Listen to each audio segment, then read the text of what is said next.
तो ये कहानी है कॉल्ट नाम की एक लड़की की। एक स्टंटमैन जो मूवी में हीरो के बदले स्टंट करता है। काफी अर्से से वो हॉलीवुड के मशहूर हीरो टॉम के साथ ही काम कर रहा था, क्योंकि उसका फेस कट बहुत ज्यादा टॉम से मैच करता है। वैसे भी उसके मूव्स, उसके स्टंट्स कमाल के थे। कभी दूसरा शॉट लेने की जरूरत ही नहीं पड़ती थी। उसकी यही परफेक्शन टॉम की एक्शन मूवीज हिट कर देती थी, इसीलिए तो उससे बहुत लोग जेलस भी थे। यही मूवी के सेट पर हम जॉडी से भी मिलते हैं, कॉल्ट की पार्टनर। बहुत ही जल्द ये लोग शादी करने वाले हैं। जॉडी फिलहाल तो एक कैमरा वुमन है, लेकिन उसके ख्वाब बहुत बड़े बड़े हैं। वो एक बहुत बड़ी हॉलीवुड की डायरेक्टर बनना चाहती है, जिसके लिए उसे सबसे ज्यादा सपोर्ट टॉम ही करता है। इन शॉर्ट, इन दोनों की लाइफ परफेक्ट चल रही है, लेकिन किसी की भी लाइफ इतनी परफेक्ट, इतनी स्मूथ चले, ये तो पॉसिबल ही नहीं। ऐसा ही एक बुरा फेस आया कॉल्ट की भी लाइफ में। रूटीन के मुताबिक एक दिन वो टॉम के लिए स्टंट परफॉर्म करता है, जिसमें उसे किसी ऊंची बिल्डिंग से जंप करना थी। हमेशा की तरह एक ही बार में वो परफेक्ट शॉट दे चुका था, लेकिन टॉम को वो शॉट पसंद नहीं आया।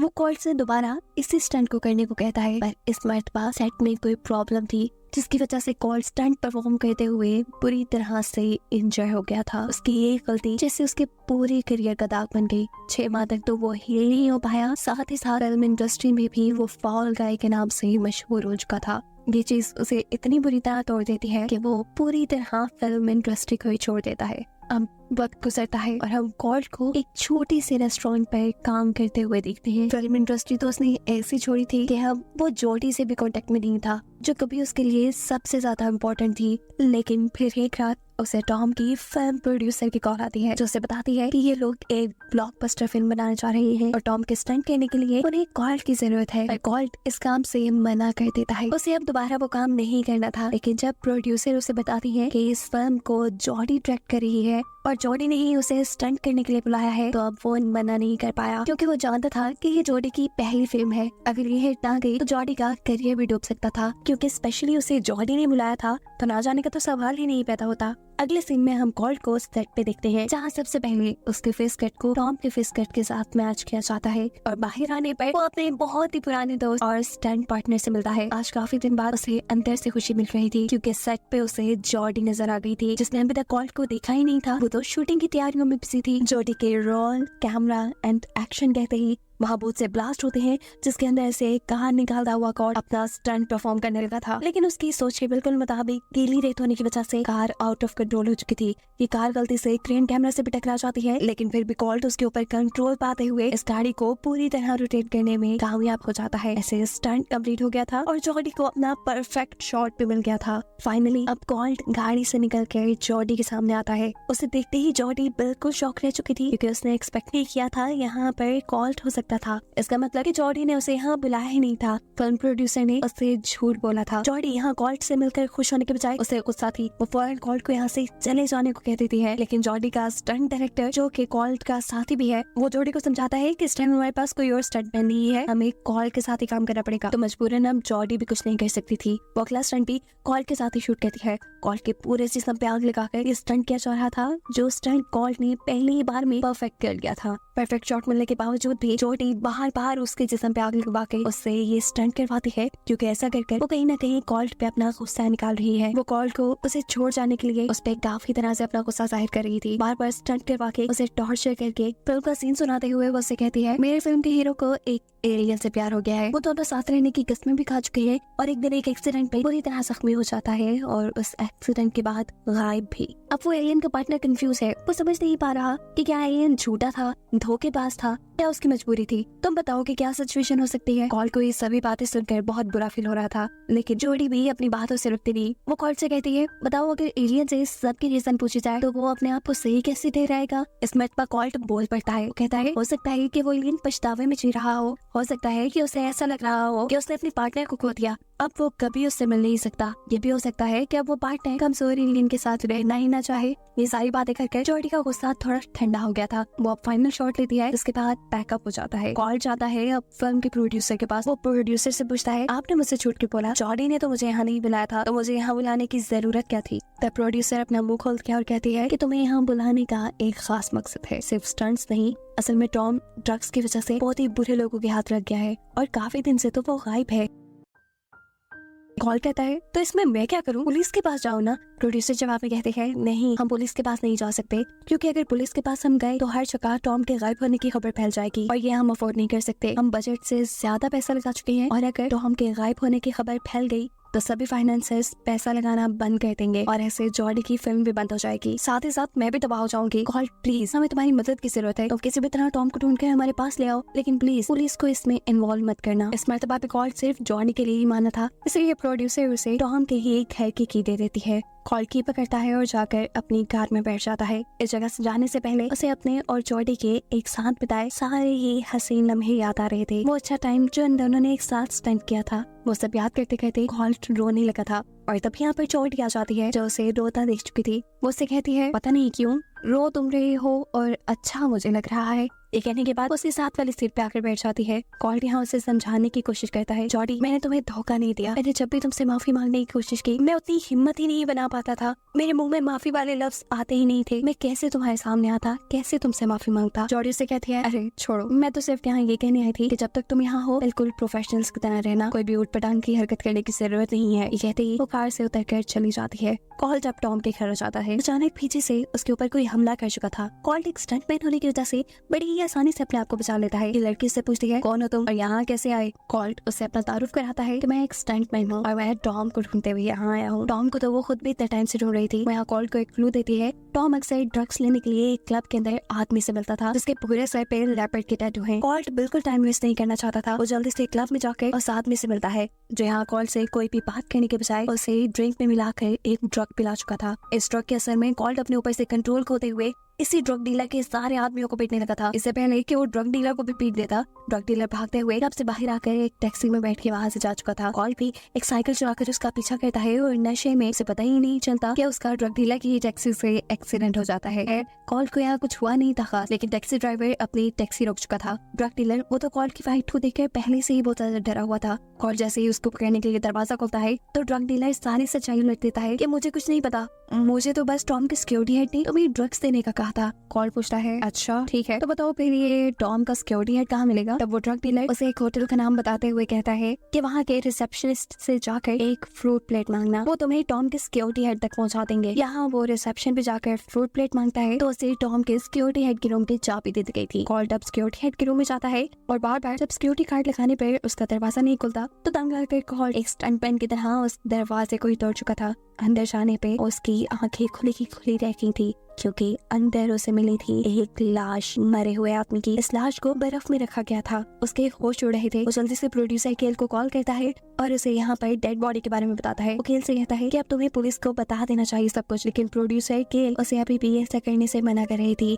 तभी कॉल के पास यहाँ खुद ही पुलिस ऑफिसर आ चुके थे क्योंकि कॉल ने गलत गाड़ी पार्क की हुई थी। घबराते हुए कॉल पुलिस ऑफिसर को सब सच बता देता है कि उसने होटल रूम में एक डेड बॉडी देखी है। उसके बाद घुमाते हुए पुलिस जब होटल रूम में चेक करने के लिए जाती है तो इस टाइम वहाँ कोई डेड बॉडी नहीं थी। कॉल बुरी तरह कंफ्यूज हो चुका था, ये सब उसके साथ क्या हो रहा था। पुलिस यहाँ से चली जाती है और अगले दिन वो ये सारी बातें जॉडी को बताना चाहता था, लेकिन जॉडी उसे अपने शॉट के लंबे शेड्यूल में डाल चुकी थी। जॉडी को भी एहसास हुआ था कि उसने पूरा दिन कॉल को इग्नोर किया, इसलिए वो रात को कॉल को एक पार्टी का इन्विटेशन देती है। जबकि दूसरी तरफ कॉल के पास आती है प्रोड्यूसर, उसे ट्रेन का टिकट देते हुए कहती है तुम्हें फौरन यहाँ से निकलना होगा कॉल, किसी को भी बताए बगैर यहाँ से निकल जाओ वरना तुम्हारे साथ बहुत बुरा होगा। लेकिन कॉल्ट इस मर्तबा उसकी बात मानने को तैयार नहीं था। इसी सेट पर उसे टॉम की पर्सनल असिस्टेंट भी मिल जाती है। कॉल्ट उसे पकड़ लेता है, उससे सारी सच्चाई जानना चाहता था, लेकिन ज्यादा कुछ इस लड़की को भी नहीं पता था। इस लड़की के पास सिर्फ टॉम का मोबाइल था। वो लड़की कॉल्ट को बताती है कि ये मोबाइल टॉम का सिक्योरिटी हेड मुझसे लेना चाह रहा है, लेकिन मैं किसी को नहीं दूंगी तब तक जब तक मुझे इस फिल्म में प्रोड्यूसर का क्रेडिट नहीं मिलेगा।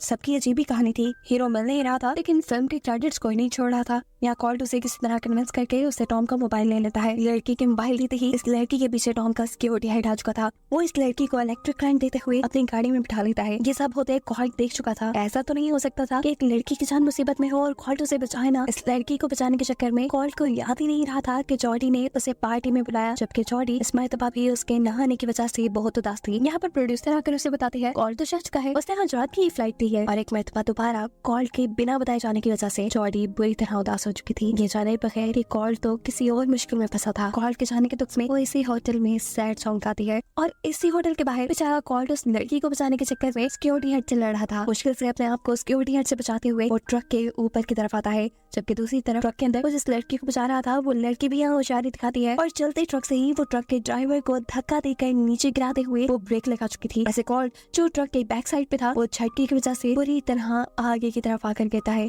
उसकी वजह से ट्रक का मिरर भी टूट गया। वो जख्मी था लेकिन वो किसी चीज का ख्याल नहीं करता और जल्दी से होटल में पहुंचता है जहां जॉडी की पार्टी चल रही थी। लेकिन वहां जाकर वो देखता है कि सब लोग वहां से जा चुके हैं। लाचार वो यही होटल में बैठ गया। यहाँ उसे उसका फ्रेंड मिलता है, उसका स्टंट पार्टनर, जिसे वो टॉम के गुमने के बारे में सारी कहानी बता देता है। साथ में स्टोरी भी कि उसने कितनी मुश्किलों से लड़कर टॉम का फोन हासिल किया है। अब ये दोनों सोच रहे थे कि इस फोन को कैसे खोला जाए। कॉल को याद आता है कि टॉम को भूलने की बीमारी है, इसलिए वो हर चीज छोटी छोटी चिट्स में लिखकर अपने घर में चिपका देता था। जरूर उसने अपना फोन का पासवर्ड भी अपने घर में चिपकाया होगा। बिना वक्त जाए कि ये दोनों टॉम के घर जाते हैं और इन्हें वहाँ बहुत सारी चिट्स के दरमियान में एक चिट पर टॉम के मोबाइल का पासवर्ड भी मिल जाता है। ये लोग उसके मोबाइल को अनलॉक करते हैं और मोबाइल के अंदर वीडियोस देखना शुरू करते हैं, जहाँ एक वीडियो में साफ साफ ये नजर आ रहा था टॉम ने नशे की धुत हालत में अपने ही एक स्टंटमैन को खुद ही मार दिया था। इसी की लाश तो उसने होटल में देखी थी। कॉल्ट और कॉल्ट का फ्रेंड यही वीडियोस देख रहे थे कि न्यूज में भी उसे स्टंटमैन के मरने की खबर आ जाती है और स्टंटमैन का मर्डर हुआ था और आखिरी मरतबा उसके रूम से निकलते हुए कॉल्ट को ही देखा गया था। कॉल्ट तो खुद शौक था। इसी मर्डर की खबर तो उसने पुलिस को दी थी, लेकिन सब तो उसी पे यकीन करते हैं जो दिखता है। सबको लगा कि कॉल्ट ने ही उस स्टंटमैन को मारा है ताकि वो उसके मुकाबले पे ना जाए। इसी न्यूज के देखते देखते ही अचानक टॉम के अपार्टमेंट के बाहर फायरिंग शुरू हो जाती है। जो कोई भी फायरिंग कर रहा था वो ये जानता था कि अंदर टॉम के बजाय कॉल्ट है। इसी फायरिंग के नतीजे में टॉम का मोबाइल भी टूट गया था। अपनी जान को बचाते हुए कॉल्ट और उसका दोस्त यहाँ से भागते हैं और बिल्डिंग की बड़ी सी छत से जंप कर देते हैं। उस बिल्डिंग की दूसरी तरफ पानी था। जंप करने पे कॉल्ट लेता है एक शॉट के अंदर जहाँ उसे पार्टी करता हुआ टॉम मिल चुका है, जिसको ढूंढने के लिए तो वो यहाँ आया था और इस सब मैस में फंस गया था। कॉल्ट का टॉम की यार्ड पे गिरना कोई इत्तेफाक नहीं था, ये सब के साथ टॉम की प्लानिंग थी और ये हकीकत उसे यहाँ इस जगह आके पता चलती है। असल में टॉम हॉलीवुड का इतना बड़ा हीरो होने के बावजूद भी कॉल्ट से जेलस था, क्योंकि कहीं ना कहीं वो जानता था कि उसकी सक्सेस के पीछे कॉल्ट है। कॉल्ट के किए गए बेस्ट स्टंट ही उसकी एक्शन मूवी को हिट करते थे। ऐसे में दुनिया के सामने तो चाहे टॉम हीरो था, लेकिन सेट पर हमेशा कॉल्ट को ही हीरो माना जाता था, जो चीज टॉम को बिल्कुल नहीं पसंद थी। यहाँ टॉम खुद ही उसे सच्चाई बता देता है कि उस दिन जो तुम्हारा स्टंट करते हुए एक्सीडेंट हुआ था वो हमारा ही प्लान किया हुआ था। कहीं ना कहीं उसे आज भी कॉल्ट पे गुस्सा था। यहाँ कॉल्ट को बहुत मारता है और इसे कहता है, देखा तुमने मेरे दूसरे स्टंट पैन का क्या हाल किया। तुमसे तो मैं जेलस था, लेकिन उसने तो मेरा करियर ही तबाह कर दिया। उसने इस सब में ये बात फैला दी कि मैं अपने स्टंट्स खुद नहीं करता। देखो ना मेरी कितनी बेइज्जती हुई और इसी बेइज्जती का बदला लेने के लिए मैंने उसे मार डाला। उससे भी मैंने इतना बड़ा काम तो कर दिया, लेकिन फिर मुझे एहसास हुआ कि अब तो मेरा करियर ही तबाह हो जाएगा। एक नई फिल्म भी चल रही थी, उस पर इतना पैसा भी लग गया था। मैंने प्रोड्यूसर को सारी बात बता दी और फिर प्रोड्यूसर ने ये सारा मैं संभालने के लिए तुम्हें यहाँ बुलाया। तुम्हारा मेरे अपार्टमेंट में आना, वहाँ से एक क्लब जाना, फिर होटल जाना, मेरी असिस्टेंट से मिलना, सब कुछ हमारा प्लान किया गया था और बेचारे तुम फिर फंस ही गए। वो कॉल से कहता है, तुम्हें क्या लगा जॉडी को इतनी जल्दी डायरेक्टरशिप मिल गई? उसे भी इस मूवी का डायरेक्टर हमने बनाया ताकि उसके नाम पे तुम्हें हम यहाँ पे बुला सके। पहले कभी तुम्हारा सेट पे फेस स्कैन हुआ नहीं ना, लेकिन इस मरतबा हम फेस स्कैन कर रहे थे तुम्हारा, ताकि मर्डर वाली वीडियो के ऊपर मेरे चेहरे पे तुम्हारा चेहरा लगा कर अदालत में ये सबूत दे कि किलर सिर्फ तुम ही हो।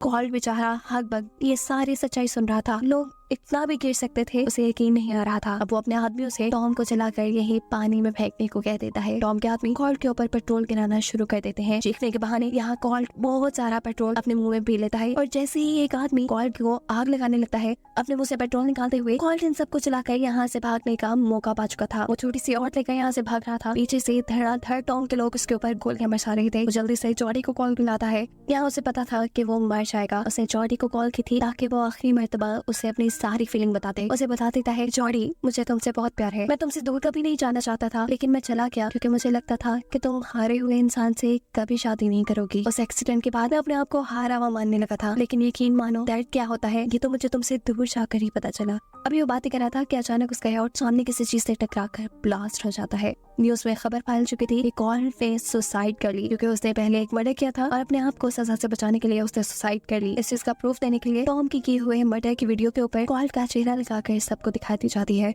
कॉल्ट के मरने की खबर अब जॉडी को पूरी तरह तोड़ चुकी थी। वो अपने रूम में बैठी कॉल्ट की वीडियोस देख देख के रो ही रही थी कि तभी अचानक उसके रूम में कोई आ जाता है। जॉडी फौरन से उठकर उसे मारने की कोशिश करती है, लेकिन यहाँ पर जो कोई भी था वो इसे रिलैक्स करके अपना एलियन वाला सूट अपने ऊपर से उतारता है। जॉडी हैरान थी कि ये कॉल्ट है। असल में पानी में गिरकर मरने वाली वो सारी गेम कॉल्ट ने खेली थी अपने आप को बचाने के लिए। जिस टाइम उसकी आउट ब्लास्ट हुई वो पानी में जंप कर चुका था और पानी से तैरते हुए अब वो जॉडी के पास भी आ चुका था। वो जॉडी को सारा सच बता देता है कि उसने कोई मर्डर नहीं किया, उसे तो फंसाया गया है। उसे यहाँ प्रोड्यूसर ने बुलाया था और वो सारे मर्डर टॉम ने किए हैं। और जो मर्डर की वीडियो दिखाई जा रही है वो भी एडिटेड है। वो टॉम की वीडियो है जिसमें मेरा फेस लगाया गया है। अभी कॉल्ट उसे सारा सच बता ही रहा था कि दोबारा जॉडी के कैबिन में नॉक होता है। इस टाइम प्रोड्यूसर यहाँ थी। जॉडी जल्दी से कॉल्ट को छुपा देती है। प्रोड्यूसर जॉडी को ये बताने आई थी कि टॉम फाइनली वापस आ चुका है। ये लोग फिल्म की शूटिंग कंटिन्यू कर सकते हैं, लेकिन हाँ अब ये लोग वो कार वाला स्टंट सीन नहीं करेंगे क्योंकि उनके लिहाज से तो दोनों स्टंट मैन मारे जा चुके थे। जॉडी उसकी बातों का कोई जवाब नहीं देती। उसके जाने के बाद वो अंदर आती है। उसका दिल नहीं मान रहा था कि अब वो टॉम के साथ शूटिंग करे, पर कॉल्ट उसे समझाता है तुम्हें ये रोकना नहीं चाहिए, तुम्हारे करियर का सवाल है। वैसे भी फिल्म की शूटिंग के दौरान हमारे पास बहुत से ऐसे मौके आ सकते हैं जब हम टॉम से उसका कन्फेशन ले लेंगे। कॉल्ट का ये प्लान तो जॉडी को भी जबरदस्त लग रहा था, इसलिए ये लोग एक जबरदस्त प्लान बनाते हैं कि कैसे ये टॉम को ग्रैब करके उससे सच्चाई निकलवाएंगे मर्डर की। जॉडी अब अगले दिन सेट पे एक स्टंट सीन सेट करवा देती है क्योंकि वो जानती थी कि टॉम कभी भी स्टंट सीन नहीं कर पाएगा। टॉम के बिल्कुल ही साथ हेलमेट में बैठा हुआ था कॉल्ट। जॉडी के एक्शन बोलते ही कॉल्ट इतनी तेजी से गाड़ी उड़ाता है कि टॉम के सारे आवाज पागता हो जाते हैं। जॉडी यहाँ आहिस्ता टॉम से कुछ सवाल करती है। बुखलाया हुआ टॉम यहाँ उसे सारा सच बता देता है जो जॉडी अपने कैमरास में और अपने वॉइस में रिकॉर्ड कर चुकी थी। टॉम का कन्फेशन बोलते ही उसके सिक्योरिटी गार्ड्स जल्दी से कॉल्ट की गाड़ी के पीछे पड़ जाते हैं, लेकिन यहाँ कॉल्ट का पार्टनर उनकी गाड़ियों को तबाह कर देता है। यहाँ कॉल्ट ने भी गाड़ी को हवा में उड़ाकर अपना स्टंट कंप्लीट कर दिया था और ये स्टंट करते ही टॉम बेचारा बेहोश हो चुका था। प्रोड्यूसर जो जॉडी का ये सारा गेम देख चुकी थी वो जल्दी से जाकर कैमरे की रिकॉर्डिंग्स निकालने की कोशिश करती है, लेकिन जॉडी उसे पंच मारते हुए रोक चुकी है। उसी तरह टॉम को भी गाड़ी में होश आ चुका था। होश आते ही उसे याद आता है कि उसने क्या कर दिया, सारा सच उसने यहाँ सबको बता दिया। वो देखता है कि उसके लोगों ने यहाँ उसे भगाने के लिए हेलीकॉप्टर भी बुला लिया था। वो भागते हुए अपने हेलीकॉप्टर में जा बैठता है। अब प्रोड्यूसर भी लड़ते हुए जॉडी से सारे सबूत लेने में कामयाब हो चुकी थी। वो भी जाकर हेलीकॉप्टर में बैठ जाती है और हेलीकॉप्टर ऊपर की तरफ उड़ने लग जाता है। जॉडी को उसे किसी भी हालत में बचाना था और ये काम सिर्फ कॉल्ट ही कर सकता था। कॉल्ट क्रेन के ऊपर चढ़ते हुए उस हेलीकॉप्टर के ऊपर जंप करने वाला था और ऐसा करने से पहले वो जॉडी से डेट के बारे में पूछता है। जॉडी के हाँ कहते ही वो जल्दी से हेलीकॉप्टर के ऊपर जंप कर चुका था। ये करना उसके लिए मुश्किल तो था, लेकिन नामुमकिन नहीं। हेलीकॉप्टर के अंदर जाते हुए वो इन सबसे लड़ते हुए सारे सबूत वापस हासिल कर लेता है। अब टाइम था उसे हेलीकॉप्टर से नीचे जंप करनी थी, इसीलिए उसका फ्रेंड अपनी कार से एयर मैट्रेस मारते इस हेलीकॉप्टर के नीचे ले आया था, जिसके ऊपर अब कॉल्ट जंप कर चुका था। फाइनली कॉल्ट के पास सारे सबूत थे जिससे वो अपने आप को बेगुनाह साबित कर सकता था। अब तो जॉडी को भी उसकी सच्चाई पे यकीन आ गया था। ये दोनों यहाँ पे एक दूसरे को गले लगा देते हैं और कहानी के आखिरी सीन में हमें दिखाया जाता है कि जॉडी ने ये मूवी कंप्लीट की, लेकिन टॉम के साथ नहीं, किसी दूसरे हीरो के साथ। उसका डायरेक्टर बनने का सबसे बड़ा ख्वाब पूरा हो चुका है। वो और कॉल्ट अब एक साथ अपनी हंसी खुशी जिंदगी गुजार रहे हैं। ये लोग डेट करने के लिए बीच में आए हैं, जिसका प्रॉमिस कॉल्ट ने जॉडी से क्रेन पे चढ़ते हुए लिया था। आज भी ये दोनों बहुत खुश थे और इन्हीं को एक साथ खुश दिखाते हुए मूवी यहाँ एंड हो जाती है।